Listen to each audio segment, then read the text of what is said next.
All right, so welcome. Let's dive into Yoga Nidra. Yoga, and then the next word is Nidra or Nedra, Nidra.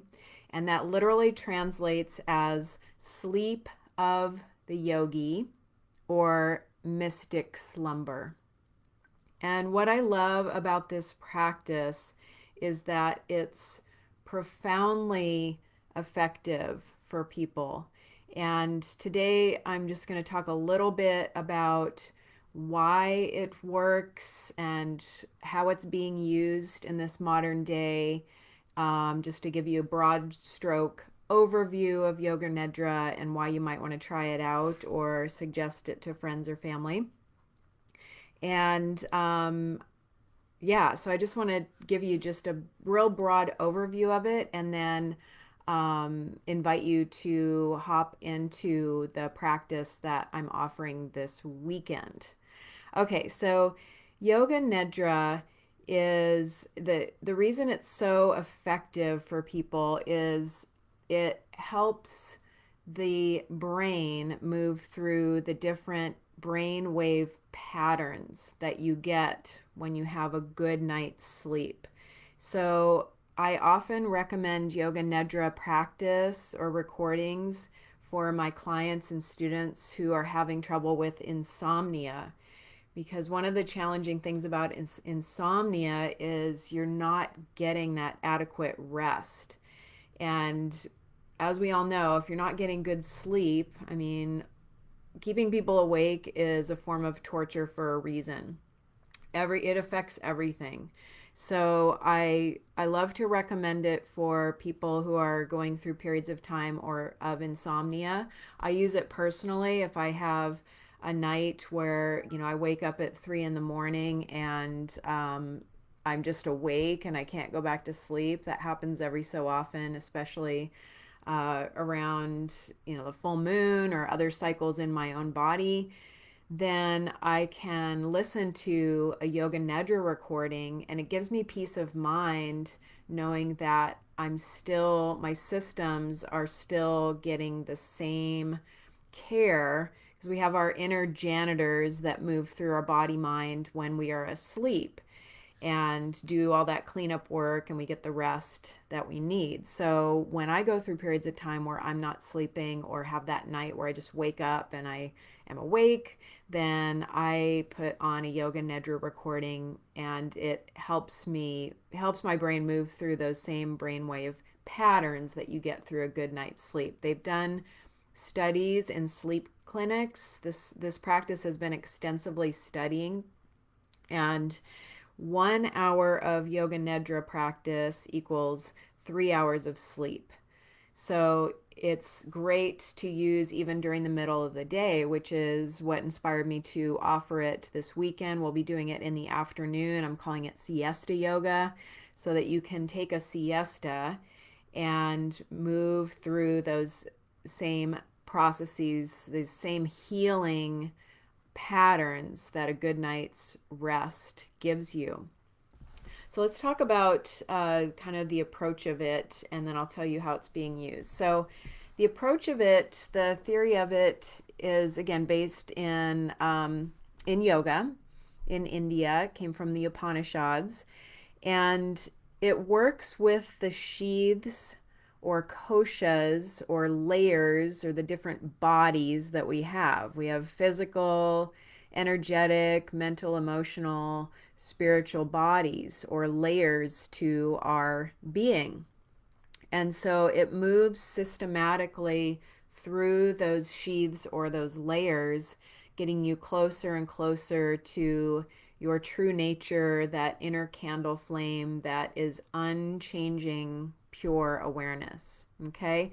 So if you think about the different layers that we have of the body, we'll just use these fabrics to show you. So we have the physical layer, which is the most tangible body that we have, and that's called Annamaya Kosha or sheath. And then the next layer would be the energetic body, the energy body, which includes the chakras, the meridians, the energy lines that run through the body, the nadis, The meridians are what we use in acupuncture and acupressure. Okay, energy lines, and those relate to different organs and systems in the body. And that's pranamaya kosha. Then we have the lower mind, which is manomaya kosha, and that would be like the reptilian brain, where then that's what's so difficult with PTSD is when as someone who did have PTSD for 20 years, and mine was undiagnosed, so I didn't know I had it, but you get shot into fight or flight and you can't think your way out of it because you're just shot into that reptilian fight or flight response, and you can't get up to the to the neocortex to logically rationally think your way out of it. Okay, so lower mind, kind of your animal instinct area. Then we have the sheath, and that's the monomyokosha. Then we have the wisdom body, which is higher mind, vijnana mayakosha, and that's where beliefs and higher wisdom is associated with that sheath. Then we have what's known as the bliss body, Ananda Mayakosha, the most subtle body, pure joy, bliss. And then we have your true nature, the steady, unchanging, light, steady inner flame. That's the isness, the existence. Okay, the essence, unchanging. All right, so that's why Yoga Nidra is so effective, is because it systematically takes you through those different layers or sheaths of the body, and just through the process of relaxation and the guidance, it starts to realign those layers. A lot of times with PTSD, I know for me personally, it's like my emotional body was I was kind of out to the side of my actual physical body. Like it didn't feel safe to be completely in my physical body.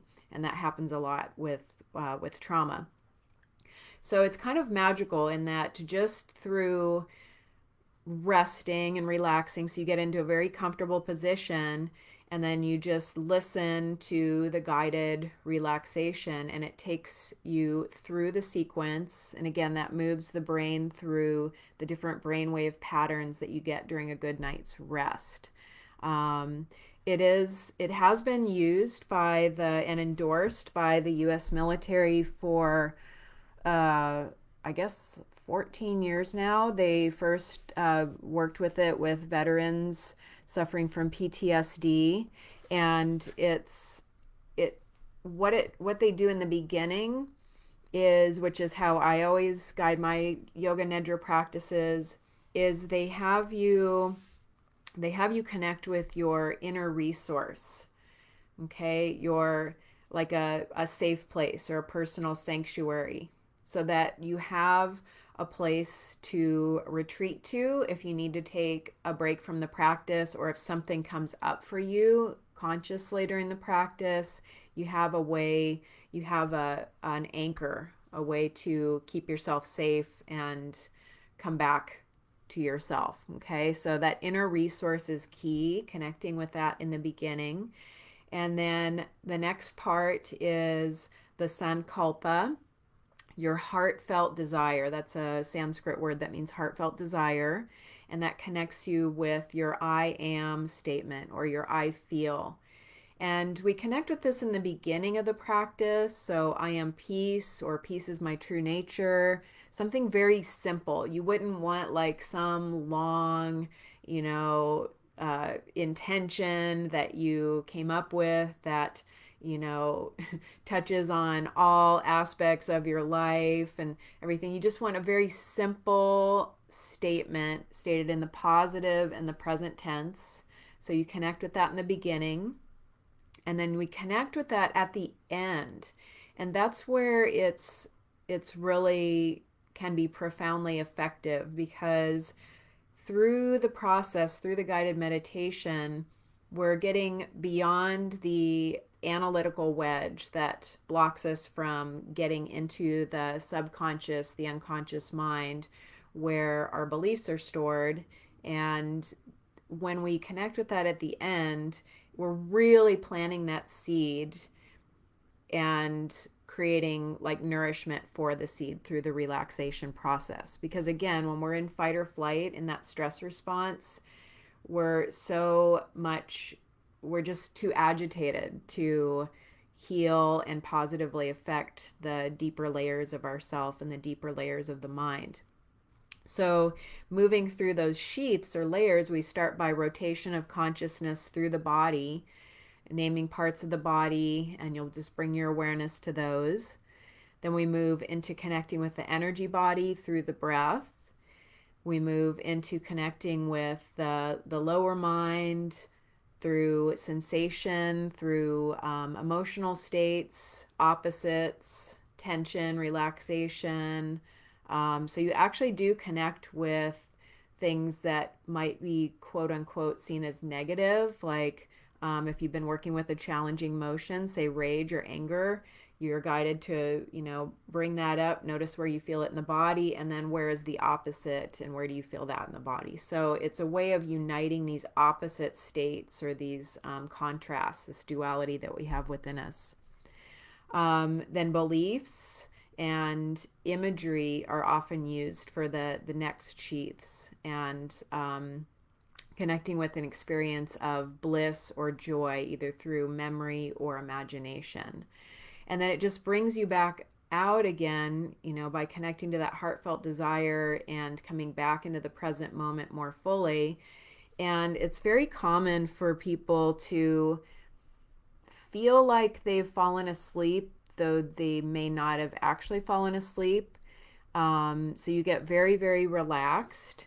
And even if you were to fall asleep during the practice of Yoga Nidra, you're still getting the positive benefits of it. So it's a very relaxing practice. And again, the US military has endorsed it and is actively using it with veterans to help them recover from PTSD. I love it as a practice, again, for insomnia, but also anxiety release, just basic stress management maintenance. So I'm super excited to offer the practice